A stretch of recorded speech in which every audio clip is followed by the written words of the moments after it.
c'est mon village. This is my village. This is Tusiana.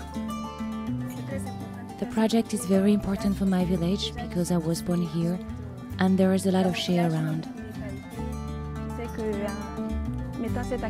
I know that by setting up this business, I can help my village to develop economically and that this will help to bring women out of poverty.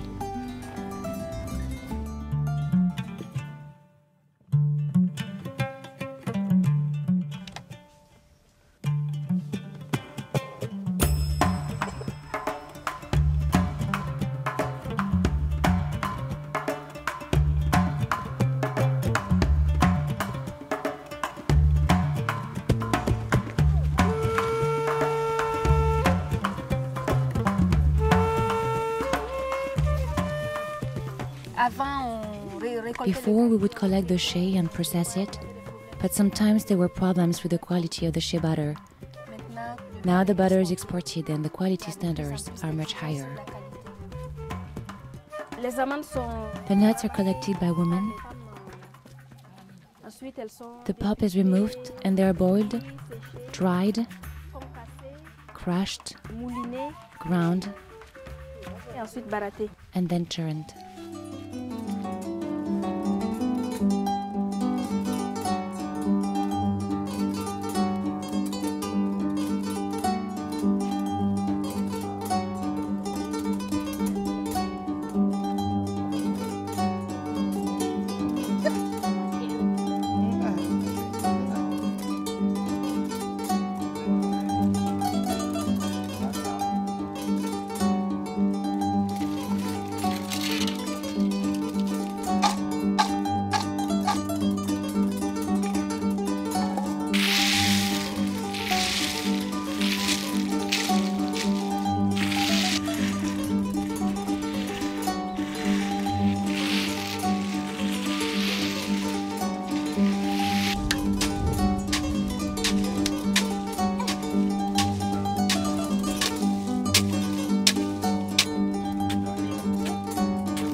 Churning involves separating the butter from all the other matter in the shea kernel.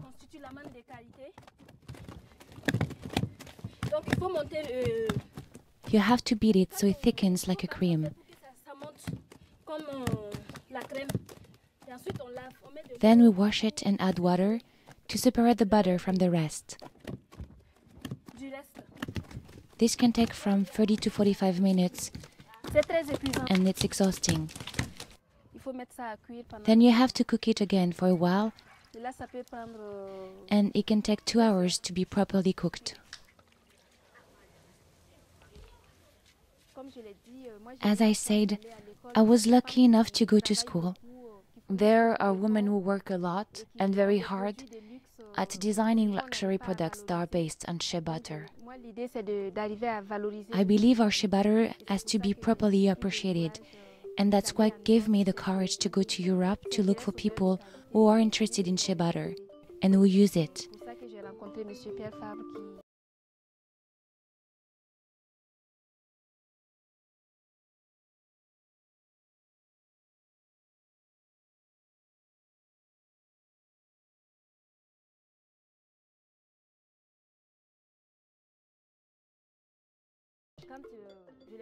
When I met him and explained my project to him, he asked me questions and I answered them.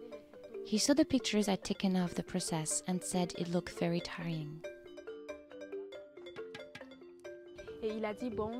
He said, okay, if you can succeed in producing high-quality shea butter, our laboratories will buy it from you. This will enable you to make it a bit less tiring to collect, process and churn the butter, which really strains the back. He actually tried it out and said it was very tiring. We have to succeed in skipping this stage, is exactly what he said.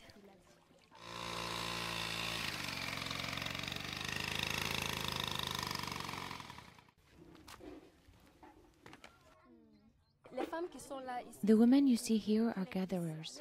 There are 200 women who gather the shea nuts. They're trained at least twice a year before harvest and during harvest. Here, you can see women being trained to process the organic shea kernels. I'm explaining to them how to gather the nuts.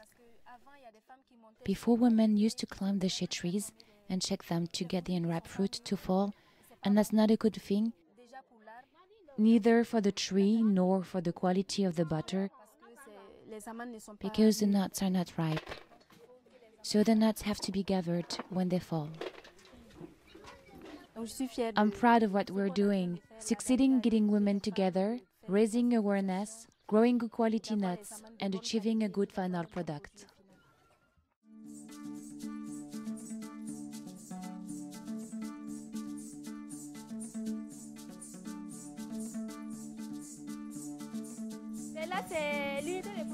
This is the production unit.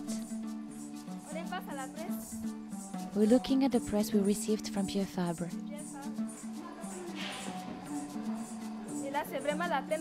Production is really in full swing here.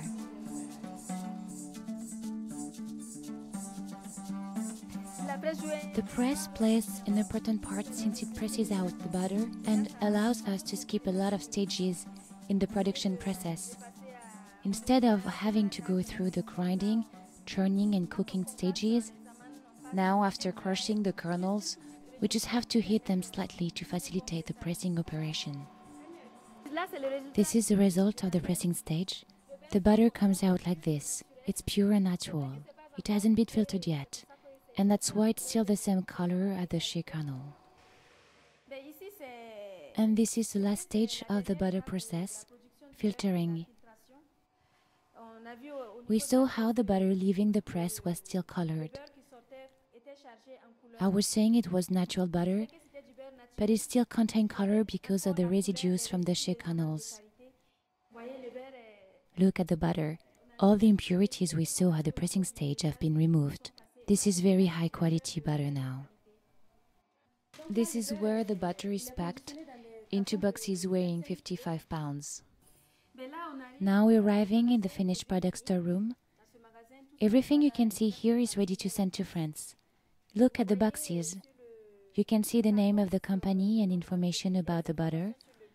Our butter is organic and free trade because we buy the nuts at the right price, and the butter is sold at a price which provides a decent income to all the people involved in the supply chain.